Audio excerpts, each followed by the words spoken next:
शाम को गर्मी थोड़ी थमी तो मैं पड़ोस में जाकर रुचि के पास बैठ गई। उसकी सासू माँ कई दिनों से बीमार है। सोचा खबर भी ले आऊं और बैठ भी आऊं। मेरे बैठे बैठे उसकी तीनों देवरानियां भी आ गईं। अम्मा जी कैसी हैं? शिष्टाचार बस पूछकर इत्मीनान से चाय पानी पीने लगी। फिर एक एक करके अम्मा जी की बात होने लगी। सिर्फ शिकायतें। जब मैं आई तो अम्मा जी ने ऐसा कहा वैसा कहा, ये किया वो किया। आधा घंटे बाद सब यह कहकर चली गईं कि उन्होंने शाम का खाना बनाना है। बच्चे इंतजार कर रहे हैं। कोई भी अम्मा जी के कमरे तक भी न गया।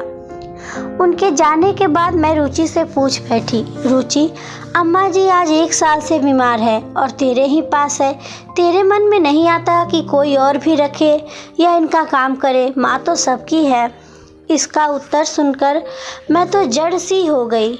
वो बोली, बहन जी मेरी सास 7 बच्चों की माँ है। अपने बच्चों को पालने में, उनको अच्छी ज़िंदगी देने में कभी भी अपने सुख की परवाह नहीं की।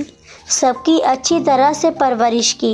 ये जो आप देख रही हैं ना, मेरा घर, पति, बेटा, शानो शौकत सब मेरी सासू माँ की ही देन है।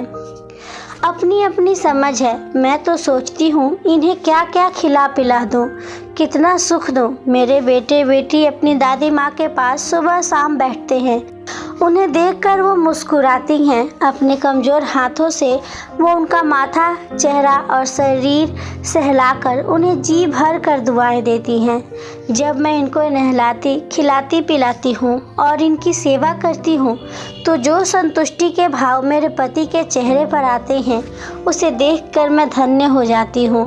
मन में ऐसा एहसास होता है जैसे दुनिया का सबसे बड़ा सुख मिल गया। और फिर वो बड़े ही उत्साह से बोली, एक बात और, ये जहाँ भी रहेंगी घर में खुशहाली ही रहेगी। ये तो मेरा तीसरा बच्चा बन चुकी हैं। और ये कहकर वो सुबक सुबक कर रो पड़ी। मैं इस ज़माने में उसकी यह समझदारी देखकर हैरान थी।